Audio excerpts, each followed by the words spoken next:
ఆ కమిటీ ద్వారా next plan of execution అంటే ఎవరికైతే జరీబు కావాలి ఇవ్వాల్సి జెన్యున్గా రావాల్సిన వాళ్ళకి అలాట్ చేస్తారు త్వరలో.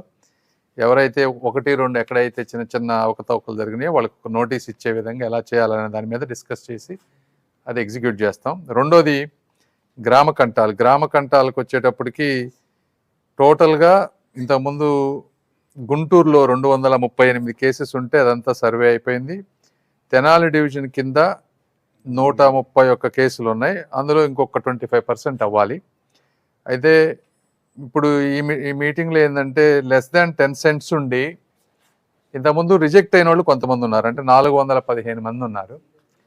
వాళ్ళకి కూడా మొన్న ఏమనుకున్నామంటే అబౌవ్ 10 cents వాళ్ళే సర్వే చేద్దాం అనుకున్నాం. ఇప్పుడు కొంతమంది ఎమ్మెల్యే గారు వీళ్ళందరూ ఉండి లెస్ దాన్ 10 cents ఉండి రిజెక్ట్ అయిన వాళ్ళు ఉన్నారు 415 మంది, అవి కూడా చేయమన్నారు. సో దాని గురించి ఇంకొక 2 weeks పట్టేటట్టుంది టైం గ్రామ కంటాలది. తర్వాత నిన్న 400 kV లైన్స్ రీరూటింగ్ దగ్గర కొంతమంది రైతులు వాళ్ళు వచ్చి అబ్జెక్ట్ చేశారు. అంటే ఇది అందరికీ తెలియాల్సిన విషయం. ఆ రైతులు 2013లో ల్యాండ్ ఇచ్చారు, అంటే క్యాపిటల్ ఇదంతా అవ్వక ముందు ఇచ్చినటువంటి ల్యాండ్ అది. వాళ్ళు అనేది ఏంటంటే తర్వాత క్యాపిటల్ వచ్చినా కూడా మేము ఈ మధ్యనే ఇచ్చాము, ఆ ట్రాన్సిషన్లో ఇచ్చాం కాబట్టి మాది కూడా ల్యాండ్ పూలింగ్ కింద కన్సిడర్ చేయమంటారు. ఏంటంటే అధికారులు ఎంత ప్రయత్నించినా కూడా అది అయ్యేటువంటి పరిస్థితి కాదు. సుప్రీంకోర్టులో కేసు ఉంది. సుప్రీంకోర్టు కనుక జడ్జిమెంట్ వాళ్ళకి ఫేవర్గా ఇస్తే తర్వాత వాళ్ళకి కావాల్సినటువంటి ల్యాండ్ ఇస్తాము. ప్రస్తుతం ఉన్న పరిస్థితుల్లో మనం ఇవ్వలేము, కాబట్టి మీరు ఆ పనులకు అడ్డుపడొద్దు. ఎందుకంటే ఆ ఏరియాలో ఈ 400 kV లైన్ అవ్వకపోతే అదంతా డిస్టర్బ్ అవుద్దంటే వాళ్ళందరూ కూడా ఒప్పుకున్నారు. మేము కూడా వాళ్ళకి ఎంత సహాయం చేయాలో అంత అక్కడ సుప్రీంకోర్టులో కేసు ఉంది కాబట్టి ఢిల్లీ లెవెల్లో నేను కానీ ఇక్కడ ఉన్నటువంటి అధికారులు కానీ నారాయణ గారు వీళ్ళందరూ హెల్ప్ చేస్తామని చెప్పాం. తర్వాత నెక్స్ట్ ఐటమ్ వచ్చేటప్పటికి రోడ్ హిట్స్లో లాస్ట్ టైం మనం ఇంపాక్ట్ అసెస్మెంట్ చేసినప్పుడు దాదాపుగా ఒక 150 commercial west to south west ఒకటి, large road small road hit ఇవన్నీ ఒక 150 వచ్చినాయి. ఆ 150కి ఫస్ట్ ఎయిదర్ ఫార్మర్ కన్నా కానీ ఫార్మరు ఒక ఆల్రెడీ ఫార్మర్ చేతిలో ఉంటే వాళ్ళు రిజిస్టర్ చేసుకోవచ్చు ఈ 150 వరకు. కాబట్టి ఇది డైరెక్షన్ వచ్చేస్తుంది. మీరు ఎవరైనా సరే రైతులు ఈ లిస్ట్లో ఉంటే గ్రీవెన్సెస్లో ఇప్పటివరకు మాకు ఒక 80 గ్రీవెన్సెస్ ఎన్నో ఉన్నాయి, వాళ్ళందరూ వచ్చి రిజిస్టర్ చేసుకోవచ్చు ఈ విషయంలో, రోడ్ హిట్స్ విషయంలో. ఈ 2 కాకుండా ఇంకో కొత్త 2 తీసుకొచ్చారు రోడ్ హిట్స్ విషయంలో. ఒకటి డివైడర్ ఉన్నా కూడా రోడ్ హిట్ కింద పరిగణించమన్నారు. రెండోది లార్జ్ ప్లాట్ ఉండి ఒక 5% ప్లాట్ 10 అడుగులో ఏదన్నా అది రోడ్ హిట్ అయినా కూడా అది కూడా మమ్మల్ని కన్సిడర్ చేయమని మళ్ళీ ఈ మధ్య అడిగారు. వాటికి మనం ఇంపాక్ట్ అసెస్మెంట్ చేయలేదు కాబట్టి ఆ రెండింటికి ఇంపాక్ట్ అసెస్మెంట్ చేసి వాటి రెండింటిని కన్సిడర్ చేయాలా లేదని నెక్స్ట్ టైం తీసుకుంటాం. బట్ అట్లీస్ట్ ఇప్పుడైతే west south west large road and small road ఉన్నటువంటి 150 మంది అవి చేయమని చెప్పాం. ఈ ఇష్యూ ఇంతటితో క్లోజ్ అవుతుంది. ఇవి కాకుండా ఇంకా వేరే వాస్తులేమి ఇంక ముందు కన్సిడర్ చెయ్యం ఇప్పటి వరకు అడిగినవి తప్పించి, కాబట్టి అది అర్థం చేసుకోవాలి. అదేవిధంగా ఉండవల్లి లేఅవుట్లో మొన్న కొంత స్మాల్ ఇష్యూ అయిందని చెప్పారు. వాళ్ళ రైతులు వాళ్ళ వాదనలు చెప్పారు, సిఆర్డీ అధికారులు వాళ్ళ వర్షన్ చెప్పారు. ఏదేమైనప్పటికీ భార్గవ్ తేజ గారు నెక్స్ట్ షెడ్యూల్ 30వ తారీఖు లాటరీ ఉంది ఈ ప్రాసెస్లో. ఆ లాటరీని వారు మరొకసారి మళ్ళీ రైతులందరితో కూర్చోబెట్టి మాట్లాడి అది ఏ విధంగా చేయాలి, మిస్కాన్సెప్షన్స్ లేకుండా అనే దాని మీద డిస్కస్ చేసాం. అది క్లియర్ అవుతుంది. తర్వాత లంకా ల్యాండ్స్ మనం ఈ 3 కమిటీ తీసుకున్న తర్వాత లంకా ల్యాండ్స్ అన్నింటినీ కూడా రిజిస్టర్ చేయాలని లాస్ట్ టైం మనం డిసైడ్ చేసాం. అందులో దాదాపుగా 79 ప్లాట్స్, అదే 9.14 ఇచ్చిన వాళ్ళ వరకు, అంటే అందరికీ కాల్స్ చేసి చెప్పిన 356 మంది మొత్తం ఉంటే 79 మంది మాత్రమే ఇప్పటివరకు రిజిస్టర్ చేసుకున్నారు. ఇంకా 277 మంది రిజిస్టర్ చేసుకోవాలంటే 22% ఇప్పటివరకు రిజిస్టర్ అయింది. మిగిలిన వాళ్ళని కూడా వచ్చి రిజిస్టర్ చేసుకోమని కోరుకుంటా ఉన్నాం ఇందులో. తర్వాత అసైన్డ్ ల్యాండ్స్ వచ్చేటప్పటికి దాంట్లో ఉన్న కాంప్లికేషన్స్, లీగల్ హర్డిల్స్ అన్నిటి కోసం రెవెన్యూ డిపార్ట్మెంటు, లా డిపార్ట్మెంట్ కోసం క్లారిటీకి పంపించారు. ఆ ప్రొసీజర్ ఎలా చేయాలి అనేది అది ఇంకా పెండింగ్ ఉంది ప్రస్తుతానికి.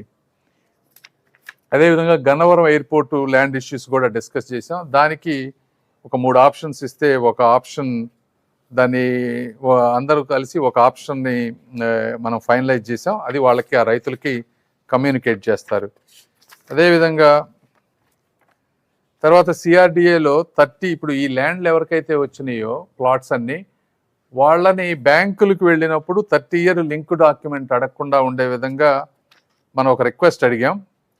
దాన్ని బ్యాంకర్స్ అందరినీ పిలిచి లీడ్ బ్యాంకర్స్కి ఈరోజు చెప్పాం. ఆ లీడ్ బ్యాంకర్స్ ఒక 1 వీక్లో ఆల్ బ్యాంక్స్ చుట్టుపక్కల ఉన్న బ్యాంక్స్ అన్నిటికీ స్మాల్ బ్యాంక్స్ అన్నిటికీ కూడా ఒక సర్క్యులర్ పంపించి మళ్ళీ ఏదైతే సిఆర్డిఏ ప్లాట్ అలాట్ చేసి రిజిస్టర్ చేస్తుందో వారిని 30 సంవత్సరాల వరకు కూడా లింక్ డాక్యుమెంట్లు అడగొద్దు, ఇదే ఫైనల్ డాక్యుమెంట్ అనే విధంగా కన్సిడర్ చేయమన్నా దాని అందరికి ఒప్పుకున్నారు. ఆ ఇష్యూ కూడా ఎండ్ అయిపోతుంది ఈ రోజుతోటి. అదేవిధంగా లార్జ్ రిటర్నబుల్ ప్లాట్స్లో కొన్ని ఇష్యూస్ ఉన్నాయి. అంటే చిన్న చిన్న ప్లాట్స్ అన్నిటికీ మనం ల్యాండ్ ఎక్విజిషన్ ఉన్న ప్లేస్లో అడ్జస్ట్ చేయాలనుకున్నప్పుడు వాళ్ళన్నీ వేరే దగ్గర లాటరీ చేసి చేయగలుగుతా ఉన్నాం. అయితే పెద్ద ప్లాట్స్ ఉన్న వాళ్ళకి ఇబ్బంది అవుతుంది. వాళ్ళందరికీ నారాయణ గారు ఫోన్ చేసి ఎవరెవరికి మీరు వేరే దగ్గర ఆ ల్యాండ్ ఎక్విజిషన్ వచ్చేదాకా వెయిట్ చేయలేము అని ఆ రోజున కొంతమంది ఉన్నారో వాళ్ళలో 42 మంది మనకు ఆ రోజు అప్రోచ్ అయ్యారు. అయితే మళ్ళీ కాల్ చేసి మీరు రండి మీకు వేరే దగ్గర లాటరీ తీస్తామంటే 24 మంది మాత్రమే వచ్చారు. ఆ 24 మందిలో 16 మందికి ఆల్రెడీ వేరే దగ్గర ప్లాట్స్ రిజిస్టర్ చేశారు. ఇంకా 8 మంది మాత్రమే ఉన్నారు. వీళ్ళు కాకుండా లార్జ్ ప్లాట్స్ ఉన్న వాళ్ళకి అంటే 5,000 10,000 గజాలు ఇచ్చిన దగ్గర కాంప్లికేషన్ ఉంది. దాన్ని ఎలా చేయాలనే దాని మీద ఇంకా మాకు కంక్లూజన్కి రాలేదు. అది కూడా వర్క్ చేస్తూ ఉన్నాం. అదేవిధంగా మిగిలిన ల్యాండ్ ఎక్విజిషన్ ఎవరైతే ఇవ్వలేదో వాళ్ళందరితోటి ఇంకొకసారి ఈ వారంలో వాళ్ళందరూ వచ్చారు. ఈ మధ్య ఎమ్మెల్యే గారు నేను మాట్లాడి దాన్ని ఎట్లా చేయాలో చేసి ఒకవేళ మళ్ళీ కుదరకపోతే జనవరి 1st వీక్లో కానీ ఎట్లా ల్యాండ్ ఎక్విజిషన్ నోటీస్ ఇవ్వాలనేది ఆలోచన. అదేవిధంగా ఇంకా హెల్త్ కార్డ్స్ తర్వాత పెన్షన్స్ వీటన్నిటి గురించి చాలా డిస్కస్ చేసాం. చాలా ఇష్యూస్ ఉన్నాయి.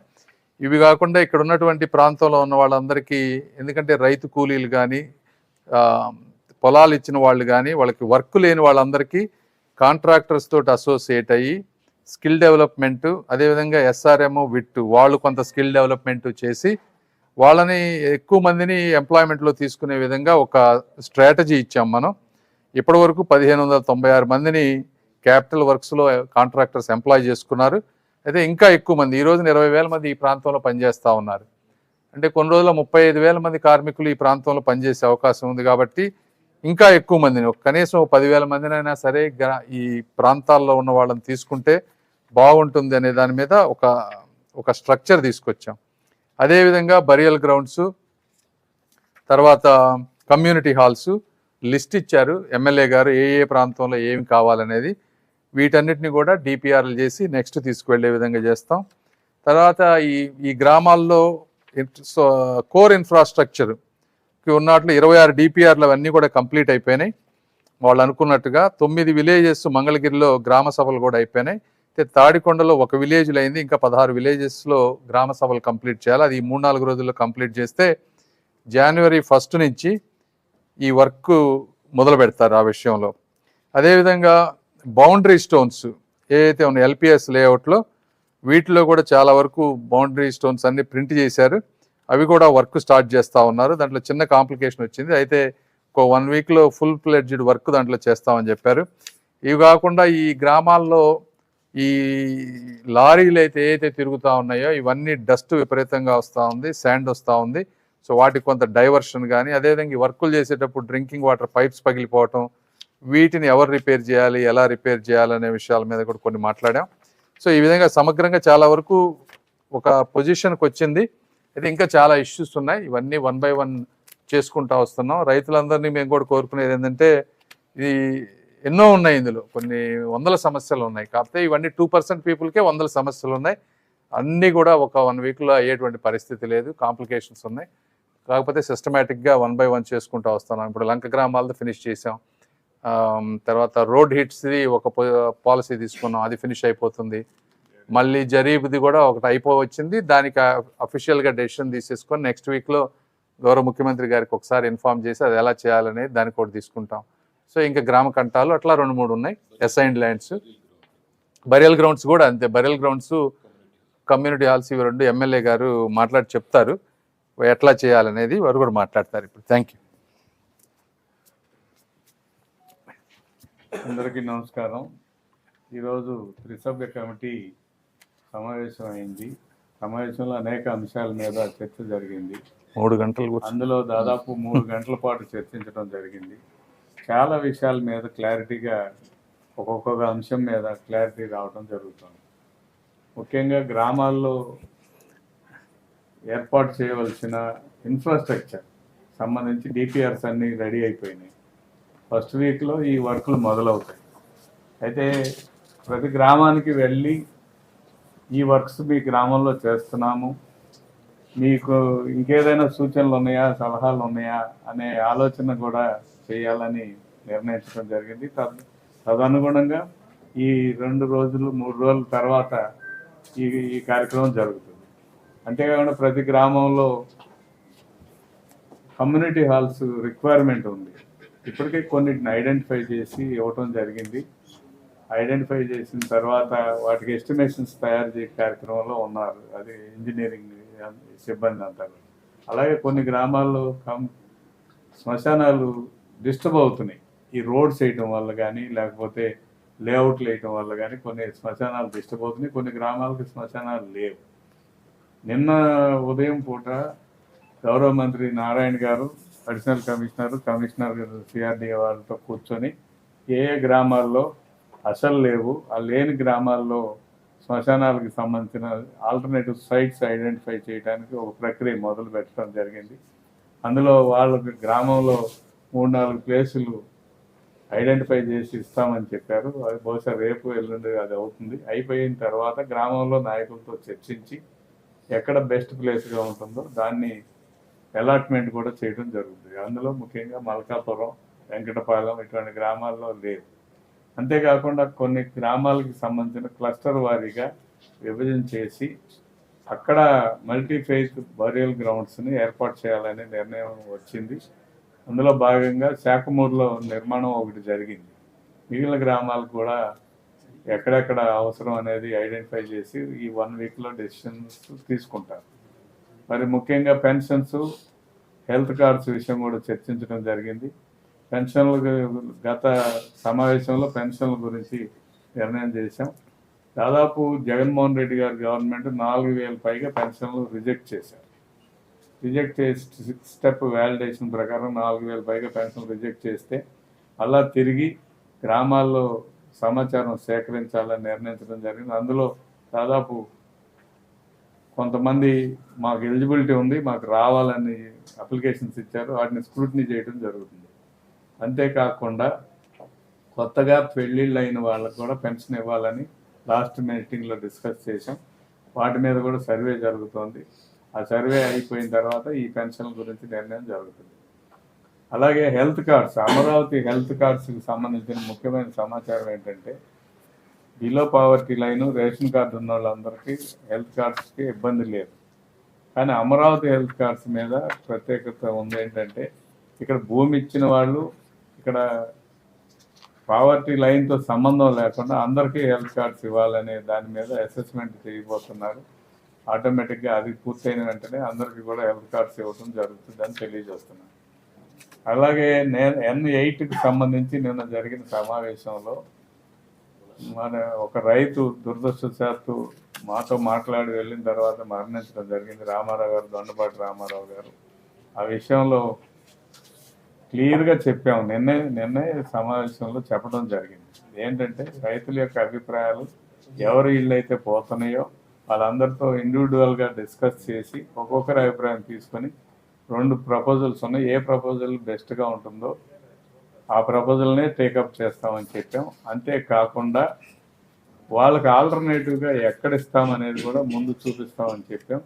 చూపించిన తర్వాత లేఅవుట్ చేసి ఈ ఎవరైతే రోడ్డు ద్వారా నష్టపోతున్నారో, ఇల్లు కోల్పోతున్నారో వాళ్ళందరికీ కూడా ఆ లేఅవుట్లు డెవలప్ చేసిన తర్వాత మాత్రమే ఖాళీ చేసి ఇస్తారని కూడా తెలియజేశాం. దాన్ని వైసీపీ నాయకులు రాజకీయం చేయటం అనేది కరెక్ట్ కాదు. ఎందుకంటే ఆ వ్యక్తి 5 ఎకరాల భూమి ల్యాండ్ పూలింగ్కి ఇచ్చారు.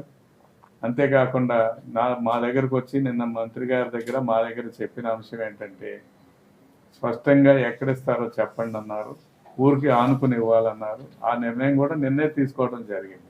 వాళ్ళకి చూపించాలంటే నిన్న వచ్చిన వాళ్ళు అందరూ కూడా లేరు కాబట్టి రోడ్డు వల్ల ఎఫెక్ట్ అవుతున్న వాళ్ళందరితో ఇండివిజువల్గా నోటీసులు ఇచ్చి కనీసం 3 రోజులు వ్యవధించి వాళ్ళందరితో ఇండివిజువల్ ఒపీనియన్ తీసుకోవాలనుకున్న మాట వాస్తవం. దాన్ని నిన్న కూడా ప్రకటించడం జరిగింది. దీన్ని ఒక రాజకీయ వేదికగా మార్చుకోవడం దురదృష్టకరం. వైసీపీ నాయకులు ఎప్పుడు కూడా శవాల మీద రాజకీయాలు చేసే విధానం మానుకోవాలని తెలియజేస్తున్నారు. వచ్చిన వాళ్ళు వాళ్ళ మనవడు ఉన్నారు, కుటుంబ సభ్యులు ఉన్నారు, వాళ్ళందరూ మేము పరామర్శించడం జరిగింది. ఆయనకి 2 సార్లు హార్ట్ ఆపరేషన్ జరిగిన మాట వాస్తవం. కాబట్టి ఇవన్నీ ఫ్యాక్ట్స్ ఇలా ఉంటే దాన్ని దుష్ప్రచారం చేయడం మానుకోవాలని విజ్ఞప్తి చేస్తున్నాను. ఇక్కడ ఉన్న కమిటీ 3 సభ్యుల కమిటీ రైతులకి, రైతు కూలీలకి, ఈ ప్రాంత వాసులకి న్యాయం చేయడానికి కోసం అన్ని రకాలుగా ప్రయత్నం చేస్తూ ఉన్నాం. అలాగే శానిటేషన్కి సంబంధించినంత వరకు అలా కొత్త అసెస్మెంట్ చేయడం జరిగింది. శానిటరీ వర్కర్స్కి సంబంధించి అదే కాకుండా మెషినరీ ఏదైతే ఉందో స్వీపింగ్ మెషిన్స్ కూడా రెడీ చేస్తున్నారు. ఇంటింటికి ప్రతి 500 కుటుంబాలకి 2 మనుషుల్ని ఏర్పాటు చేసి ఇంటింటి నుంచి చెత్త సేకరించి ఆ చెత్త సేకరించడానికి కొత్తగా బళ్ళు కూడా కొనటం జరిగింది. వాటిని రేపు సోమవారం ప్రారంభించడం జరుగుతుంది. కాబట్టి ప్రతి ఒక్కరి యొక్క ఆలోచనని తప్పకుండా పరిగణలోకి తీసుకుని సాధ్యాసాధ్యాలు పరిశీలించి ఆ సాధ్యాసాధ్యాల మేరకు ప్రజలకు అనుకూలమైన నిర్ణయాలు మాత్రమే తీసుకోవడం జరుగుతుందని తెలియజేస్తున్నాను. సార్ అంటే ఓన్లీ మందనం విలేజ్ అని ఇంకా మిగతా గ్రామాల మీద రహదారులే ఉంటే ఓన్లీ మందనం ఉంటుంది. మన నియోజకవర్గంలో అదే ఒకటే మందనం ఉంటుంది. మంగళగిరిలో నాకు తెలియదు. సార్ ఈ లంక భూముల్లో పట్టా భూమి కూడా ఉంది, వాళ్ళని తీసుకోమంటే తీసుకోవట్లేదు అనేది. లంక భూములకి సంబంధించి ఇంతకు ముందు నోటిఫికేషన్ వచ్చింది. ఆ నోటిఫికేషన్లు ఎవరైతే భూములు తీసుకున్నారో వాళ్ళకి 9.14 ఇవ్వడం జరిగింది. వాళ్ళకి రిజిస్ట్రేషన్ చేయాలని నిర్ణయం తీసుకున్నారు. ఆ లంక భూములకు వాస్తవంగా నిజంగా అయితే రిజిస్ట్రేషన్ చేయడానికి అవకాశాలు తక్కువ ఉంది. ఎందుకంటే వాటిని ఉపయోగించాలంటే గ్రీన్ ట్రిబ్యునల్ ప్రాబ్లం ఒకటి ఉంది. ఒకవేళ భవిష్యత్తులో ఏదైనా నిర్ణయం వచ్చినా రాకపోయినా మనం నోటిఫై చేశాం కాబట్టి నోటిఫై చేసిన వరకు మాత్రం తీసుకోవాలని నిర్ణయించి రిజిస్ట్రేషన్ చేస్తాం. ఇంకా కొంతమంది యువకులు ఉన్నారు అప్పుడు ఇంకా తీసుకోరు. అది నోటిఫై చేసినప్పుడు ఇచ్చిన వాళ్ళ వరకే ఇది. నోటిఫై చేసిన వాటిలో కొంతమంది ఇవ్వలేదు సార్. ఇంకా యువన వాళ్ళని మళ్ళీ తీసుకునే అవకాశం లేదు. పట్టా ల్యాండ్స్ కూడా తీసుకోరు. చనిపోయిన రామారావు గారికి ఆర్థిక సాయం అన్న ప్రభుత్వం అది నిర్ణయం తీసుకోవాలి. సార్ ఇది మెడికల్ కాలేజ్ విషయంలో టీపీపీ మోడ్లో ముందుకు వస్తున్న సంస్థ అది దీనికి సంబంధించిన విషయం. రిలేటెడ్ సంస్థల్ని బెదిరిస్తున్నారు వైసీపీ మన సత్యకుమార్ గారు చెప్పారు. అమరావతికి వస్తున్న టాపిక్ డివియేట్ అవుద్దాం. అమరావతికి వస్తున్న సంస్థల మీద అలాంటి ఏమన్నా బెదిరింపులు అలాంటివి అబ్జర్వ్ చేశారు? ఇక్కడ రావాలనుకున్న వాళ్ళు బెదిరించడం, అమరావతికి వస్తున్న ప్రాజెక్టులు కానీ. ప్రస్తుతానికి నా దగ్గర అలాంటి సమాచారం లేదు.